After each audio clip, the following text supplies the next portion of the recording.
Assalamualaikum warahmatullahi wabarakatuh. Perkenalkan, kami dari kelompok 3. Di sini izinkan kami mempresentasikan hasil diskusi kami, yaitu mengenai keterampilan vokal.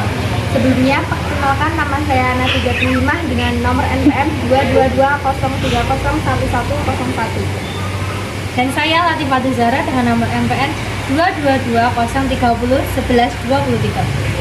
Dan saya Amara Kartika Sari dengan nomor NPM 22203010096. Saya Aneka Putri Maharta dengan NPM 22203011116. Dan saya Zaidatul Wafa Maulida nomor NPM 222030109. Dan inilah hasil diskusi kami. Pengertian vokal merupakan bunyi bahasa yang dihasilkan tanpa menghambat alat bicara. Hambatan pada vokal hanya terdapat pada pita suara. Fungsi huruf vokal. Fungsi dari huruf vokal adalah menghidupkan bunyi. Huruf vokal ada 5, yaitu A, I, U, E, dan O, atau disebut juga sebagai huruf hidup.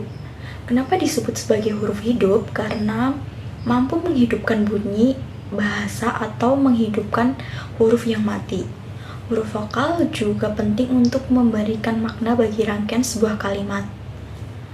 Kalimat yang dirangkai dengan huruf hidup akan menghasilkan arti dan mudah dipahami. Bunyi vokal berdasarkan bentuk bibir dibagi menjadi 3, yaitu vokal bulat, vokal netral, dan juga vokal tak bulat. Vokal bulat atau biasa yang disebut dengan round vowels adalah vokal yang diucapkan dengan bentuk bibir bulat, bisa terbuka atau tertutup. Misalnya vokal O dan U. Yang kedua yaitu vokal netral atau biasa yang disebut dengan neutral vowels, yaitu vokal yang diucapkan dengan bentuk bibir dalam posisi netral, tidak bulat tetapi juga tidak terbentang lebar. Misalnya vokal A. Yang ketiga yaitu vokal tak bulat atau yang biasa disebut dengan unround vowels, yaitu vokal yang diucapkan dengan bentuk bibir tidak bulat atau terbentang lebar. Misalnya vokal I, E, A, dan E. Bunyi vokal berdasarkan strukturnya yaitu ada 4. Yang pertama yaitu vokal tertutup atau closed vowels, yaitu vokal yang terbentuk dengan lidah diangkat setinggi mungkin mendekati langit-langit, seperti huruf I pada kata ibu dan seperti huruf U pada kata bulan. Yang kedua yaitu vokal semi tertutup atau half closed, yaitu vokal yang terbentuk dengan lidah diangkat dalam ketinggian sepertiga di bawah vokal tertutup, seperti kata E pada kata enak dan O pada kata kado. Yang ketiga yaitu vokal terbuka atau open vowels, yaitu vokal yang terbentuk dengan lidah direndahkan serendah mungkin, seperti huruf A pada kata alas dan batas. Yang terakhir yaitu vokal semi terbuka atau open vowel atau half open, yaitu vokal yang terbentuk dengan lidah ditinggikan sepertiga di atas vokal terbuka, seperti kata E pada kata dendeng dan E pada kata elang. Kemudian yang selanjutnya yaitu bunyi vokal berdasarkan bagian lidah yang bergerak. Bunyi vokal berdasarkan bagian lidah yang bergerak terbagi menjadi 3, yaitu vokal depan, vokal tengah, dan vokal belakang. Vokal depan yakni adalah vokal yang dihasilkan oleh gerak naik turunnya lidah bagian depan. Contoh bunyi yaitu I, E, A.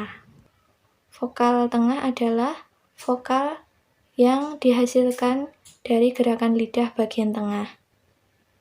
Contoh bunyi yaitu E. Vokal belakang yakni vokal yang dihasilkan dari gerak turun naiknya lidah bagian belakang atau pangkal lidah. Contoh bunyinya U dan O. Pada saat pengucapan vokal, lidah atau tepatnya bagian-bagian lidah tertentu dapat dinaikkan atau diturunkan sehingga rongga mulut mencapai ukuran dan bentuk tertentu. Dalam menghasilkan vokal, posisi lidah di dalam rongga mulut bukan merupakan hambatan, melainkan merupakan alat untuk menciptakan ruang resonansi bunyi yang dikehendaki. Atas dasar posisi lidah di dalam rongga mulut itu, vokal dibagi menjadi 3. Yang pertama, vokal tinggi, yang kedua, vokal madya, dan yang ketiga adalah vokal rendah. Vokal tinggi adalah vokal yang dihasilkan dengan posisi lidah tinggi. Vokal madya adalah vokal yang dihasilkan dengan posisi lidah tengah atau sedang, dan vokal rendah adalah vokal yang dihasilkan dengan posisi lidah rendah. Sekian presentasi dari kami. Apabila ada yang ingin ditanyakan, silakan ditanyakan ke kolom komentar. Mohon maaf apabila ada salah kata. Kami akhiri. Wassalamualaikum warahmatullahi wabarakatuh.